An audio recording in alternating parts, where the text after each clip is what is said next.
Hello and welcome. My name is Angela Davis and I'm the Forum Quilter. And this afternoon I'm sandwiching a quilt top with the backing. Now, instead of using a batting and a backing, I'm using a fleece blanket that I found thrifted at the thrift store. I've seen this done several times on different videos that I've watched, on different YouTubers that I like, and I've been wanting to try it. So this is very impromptu. And so if you hear Puppy walking around, she's tap dancing around the kitchen floor. That's what that sound is, that little tappy tappy. That's her, Summer. And I just wanted to talk about this a little bit as I put my pins in. I am safety pin basting. And she's gonna bark because I'm talking to you. She did this last time I tried to do a video. And I had to stop and go pay attention to her, which is probably what I'm gonna do right now. We have to pay attention to our fur babies, don't we? I'll be back. This is Catherine, my daughter. And this is Summer, and you've been Summer. And she wants a little bit of attention. So she wants to be the star of the channel. Yes, she does. She does. So it's getting attention that's not for her. She wanted some attention. Well, I'm quilting, and I set up my machine for free motion quilting. And if you've thought about doing free motion quilting and you've never done it, you're going to need something called, I believe it's called a darning foot. It's a type of foot that has a circle, and it's designed for free motion quilting. And if you have the ability on your machine, drop the feed dogs, because you don't need the feed dogs guiding you. You need that freedom to be able to move the quilt underneath the presser foot to give you that design, that look, a little bit of freedom away from straight lines or cross hatching. And what I decided to do was I decided to just go ahead and try to mimic the movement within the pattern of my fabric. And I have to tell you, quilting has never been one of my, I don't want to say favorite things to do. I enjoy the process, but I tend to be very basic in my quilting. So I don't do a lot of meandering. I don't do a lot of decorative quilting. But I have to say, this meandering that I'm doing on this quilt is really, really enjoyable, because I'm sort of mimicking the flow of the pattern of the fabric. And so I have to tell you, I'm thoroughly enjoying it, and I'm really enjoying doing it with this blanket on the back. So it's been fun, and I have one more row to do, and then I'm going to do the borders. I'm going to go ahead and do this last row. And the one thing that I will tell you is, when you're meandering, you're going to use more thread than you do if you're just doing straight line quilting. So for this, I made sure I had 2 bobbins already pre-wound, and I had 2 spools of thread already available. The blue that I used on top originally was not a full spool. I had already opened it, so I had used some of it on something else. And when I got down to about 90%, like only 10% left on the spool, I took it off and changed it with a new fresh spool. And when I got down to the bobbin, when it was down to about maybe 10% left on the bobbin, I took that out and put a fresh bobbin in, because I don't want to have to stop and start in the middle of my meandering. I would rather get it replace the threads before I start a whole new row. So that's a little tip for you. So I'm just gonna see where I left off here.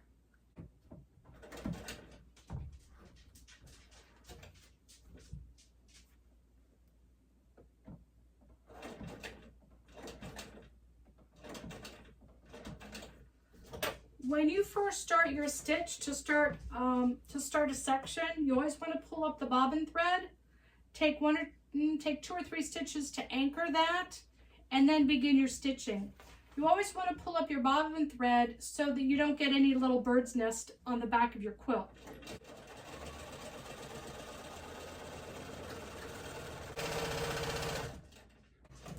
When I get to a point where I feel as though my arm is starting to twist, I stop and readjust. You always want your hands in the down position, never in a twist position. That can really cause issues with your tendons and your muscles. I'm going to see if I can bring you up a little closer.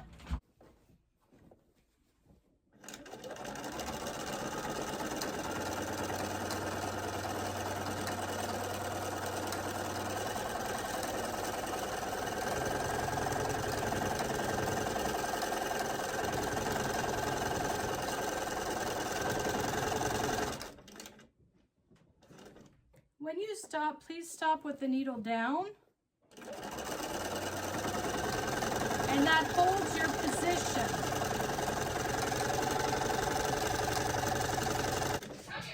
Remember to stop and start to reposition your hands. You don't want to put stress on your hands.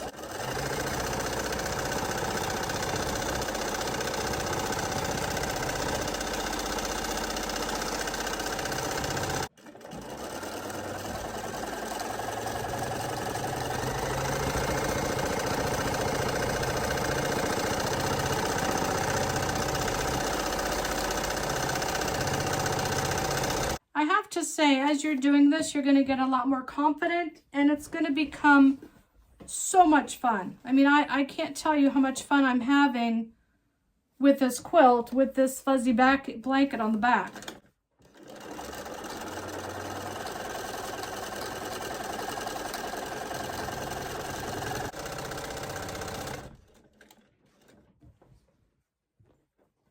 I can't tell you how much fun I'm having.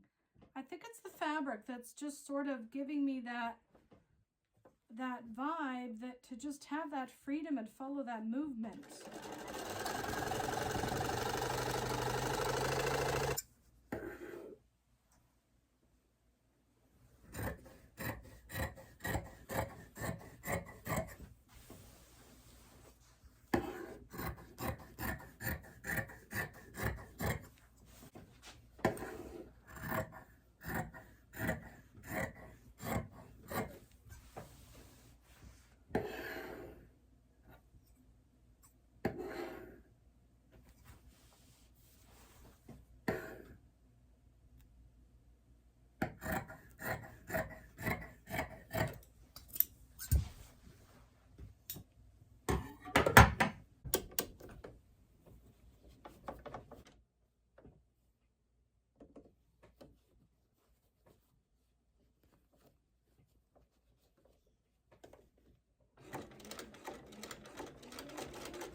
Well, it's finished. And I have to say, with this quilt, I learned a lot. And I learned a lot about myself, and moving forward in the future, where I want to maybe improve my skills. And what I mean by that is, earlier I said that quilting for me, the quilting part, the stitching of the 3 layers together, was always sort of an afterthought. For me, it was always very functional and I never considered it a decorative element as far as me personally creating a quilt. However, as you know, there are quilts out there that are entirely created to not just piecing or applique, but for the purpose of enhancing the quilt through the quilting. And there are beautiful, beautiful examples of fine, fine workmanship in regard to the quilting of a quilt. This was a lesson in personal growth, and this fabric really inspired me to sort of let go with what I consider meandering quilting, free motion quilting. And that part of the process of creating a quilt, I always enjoyed it, but not like this. This I really, really enjoyed. So I wanted to share that with you because I will never forget the very first class I ever took in quilting. When I was purchasing my fabric, I remember the clerk at the shop, and we were talking, and she said something very interesting. She said, I make quilts. I love making quilts. She said, I consider myself a piecer, not a quilter. She said, I'm not a hand quilter. She said, I would rather tie a quilt than hand quilt. But I'll never forget that. She said, I consider myself a piecer, not a quilter. And I sort of felt the same way about my type of person when it came to putting a quilt together. But this one really opened up my eyes, and I really, really enjoyed the process of the quilting. So I want to explore that more moving forward, me personally. And I sort of would like your thoughts on that. Do you consider yourself a piecer? Do you consider yourself a quilter? Do you enjoy the quilting process better? Meaning, do you enjoy adding all the stitches to the quilt to create another layer of design element? Or do you enjoy the whole process? I would love to hear from you. I didn't plan on making a second video on this quilt because when I first did this particular pattern, I wasn't even sure I was going to put a border on it. And once I put the inner border on it, I realized I was running out of this main fabric, and I thought, well, what else can I do? And that's when I came up with the idea of the flying geese. Let me move the chair out. Flying geese across here and here. And I had enough to do the two opposite corners.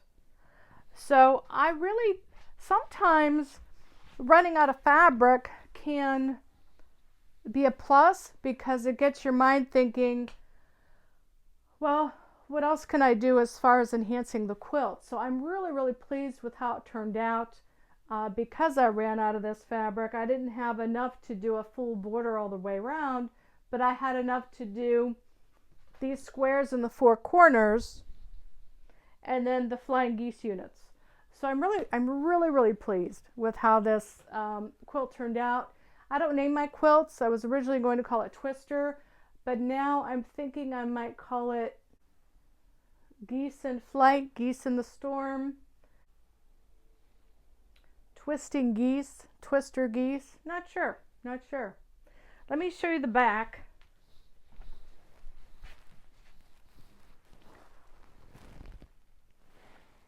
I definitely am going to be doing this again. The only thing that I would change on this is instead of rolling the back to the front and then machine quilting it, this was very thick to get through my machine even with the walking foot, and that puts a lot of strain on my machine.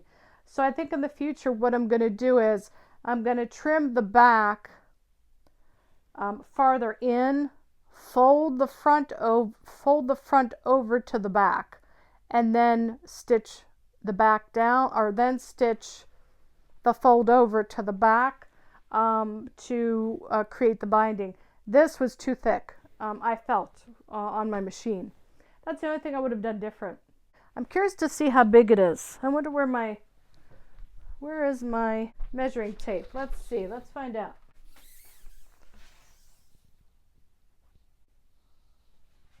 So about 56.5 inches by